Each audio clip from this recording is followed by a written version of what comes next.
오늘의 큐티 말씀은 마태복음 13장 1절부터 17절입니다. 제목, 씨 뿌리는 자의 비유. 먼저 앞뒤 문맥을 살펴보겠습니다. 마태복음 12장에서는 예수님과 대립각을 세우는 바리새파 사람들의 모습을 볼 수 있었습니다. 귀신 들려 보지 못하고 듣지 못한 사람을 치유하는 과정에서 바리새파 사람들은 예수님이 귀신의 우두머리 바알세불의 힘을 빌어서 귀신을 내어 쫓는다고 하였습니다.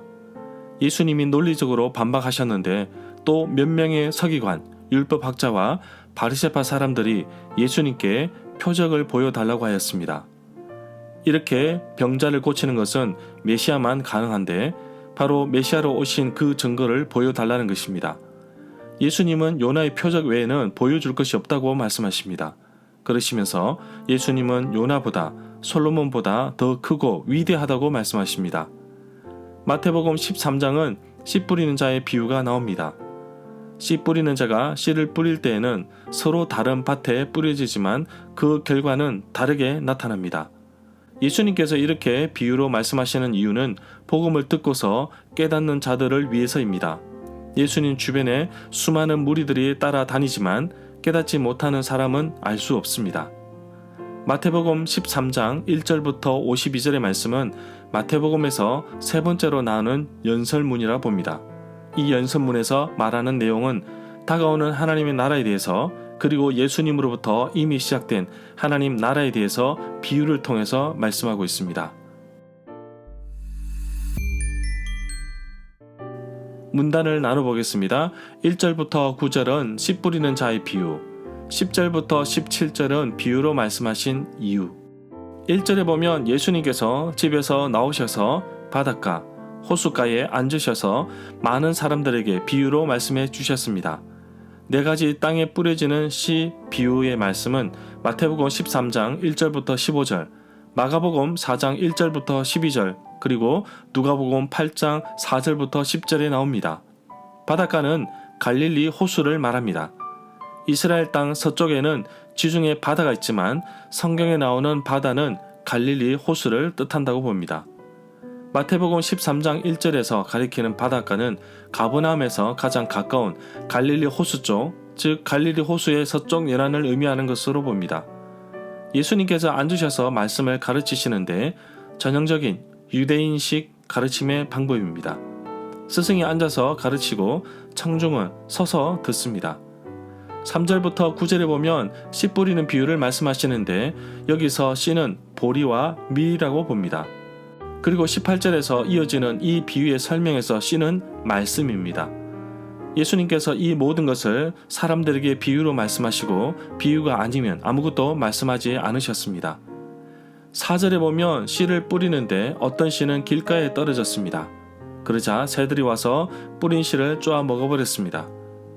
길가에 떨어진 씨앗의 비유의 설명은 19절에 나옵니다.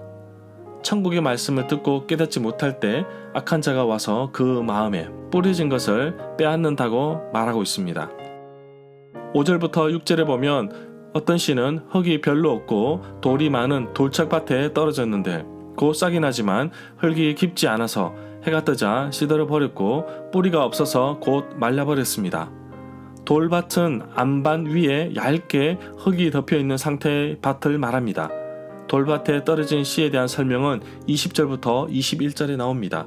말씀을 듣고 기쁨으로 받되 그 속에 뿌리가 없어 잠시 견디다가 말씀으로 말미암아 환난이나 박해가 일어날 때는 넘어지는 자라고 말하고 있습니다. 7절에 보면 어떤 씨는 가시덤불 위에 떨어졌는데 가시덤불이 자라서 그 씨를 자라지 못하게 기운을 막았습니다. 가시덤불에 떨어진 씨에 대한 설명은 22절에 나옵니다. 세상의 염려와 재물의 유혹에 말씀이 막혀 결실하지 못하는 자라고 말합니다. 8절에 보면 어떤 씨는 좋은 땅에 떨어져서 열매를 맺는데 어떤 것은 100배가 되고 어떤 것은 60배가 되고 어떤 것은 30배가 되었습니다. 좋은 땅에 대한 설명은 23절에 나옵니다. 10절부터 11절에 보면 제자들이 왜 사람들에게 비유로 말씀하시는지 예수님께 물었습니다. 예수님은 너희에게는 하늘나라의 비밀을 아는 것이 허락되었으나 다른 사람에게는 그렇게 해주지 않으셨다고 말씀하십니다. 마가복음에서는 이사야 6장 9절부터 10절의 내용을 아주 간략하게 다루고 있지만 마태복음에서는 좀 더 직접적으로 인용하는데 마태복음의 특징이라고 볼 수 있습니다. 13절부터 14절에 보면 예수님께서 무리들에게 비유로 말하는 이유는 그들이 보아도 보지 못하고 들어도 듣지 못하고 깨닫지도 못하고 이해하지도 못하기 때문이라고 말씀하십니다. 마가복음 4장 12절에서는 무엇 하도록 하기 위해서 라는 뜻을 나타내는 접속사 대신 이 구절에서는 그러므로 라는 접속사를 사용하였습니다. 따라서 이사야의 예언이 이 사람에게 이루어지는 것이라고 말씀하십니다. 이 구절의 말씀은 구약성경 이사야 6장 9절부터 10절의 말씀을 인용한 것입니다. 절마다 상세한 설명과 구절에서 그리고 핵심 내용과 중심 줄거리는 네이버 블로그에 올려져 있습니다. 내게 주시는 교훈입니다. 씨를 뿌리는 농부는 그저 씨를 뿌립니다. 씨앗이 여러 가지 밭에 떨어지지만 여전히 농부는 씨를 뿌립니다.